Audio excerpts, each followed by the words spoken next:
ئەکادیمیان و مامۆستایانی زانکۆ ئاماژە بە پیلانە مەترسیدارەکانی پشت پەلاماردانی تورکیا بۆ سەعفرینی خۆراوی کوردستان دەکەن و ڕایدەگەێنن خەونیاکەپە و تورکیا لە بەربردنی و دەستکەوتانەیە لە خۆراوی کوردستان کە بە خوێنی هەزاران کورد بنیادنراوە. ئەفرین یان کەرکووک یان کۆبانی ئەبێ کورد لەوە تێ بگە ئەو دروشمەی کە سەدان ساڵ پێشی ئێستا ئەیوتەوە کە جگە لە چیاکان هیچ دۆستێکی نییە ئەبێ کورد لەوە تێ بگە. ئێمە لە هاوپەیمانەتەکانە ئەو هاوپەیمانەتانەی کە گۆرانی بە شانوباڵی ئاڵێنچی لە باشوور یان ڕۆژ ئاوا یان ڕۆژ هەڵات جگە لە کارتێکی ناو ئەو هاوپەیمانەتانە ئێمە کورد هیچ ژمارەیەک نییە.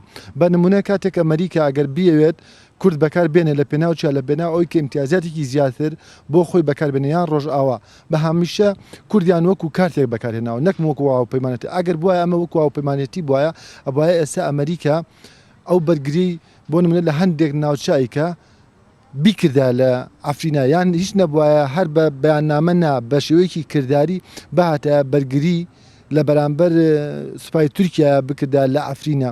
ئەوێ ئەم دەستکەوتانە هەمووی لە ناوبەرێ بۆیە سیرەکەین ئامانجی دووەمی تورکیا ئەوەیە هیچ کاتێ چاوی بە کووردا هەڵ نایە بتوانێت ئەوەی کەوا سەرکەوتنێکی دوای ئەوەی ببینێ.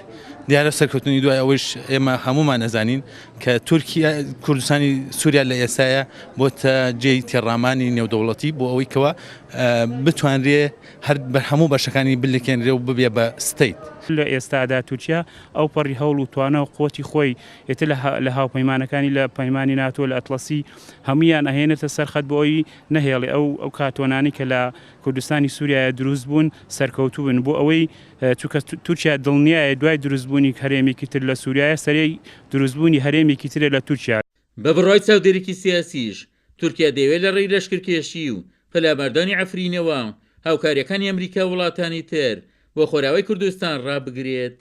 زۆر ئامانجی بوو کە کۆبانی بکەوێت بەڵام کۆبانی هەم بە هیمەتی شەڕوانان هەم بە هیمەتی کچوکوڕانی باکوور و ڕۆژهەڵات و ڕۆژاوە و باشوور هەم بە هاوکاری هاوپەیمانان نەکەوت نەکەوت سەرکەوتنێکی گەورەی تۆمار کرد. ئێستا ماوەتەوە سەر ئەفرین تورکیا دەمێک کە تاوی تێبڕیوە ئەوێ ئەو سنوورە ڕابگرێ ئەوێ ئەو خەونەی کورد لە ڕۆژاوای کوردستان نێتە دی. وەک چاودێرانی سیاسی ئاماژەی پێدەکەن پەلامارەکانی تورکیا بۆ سەعفرین دەچێتە خانی دژایەتیکردنی مافەکانی کورد لە سەراسیە سوارپارسی کوردستان و کارێکی دەرجیکارانەیە کە بە ڕۆژی ڕووناک لە بەرچاوی مرۆڤایەتی ئەنجام دەدرێت.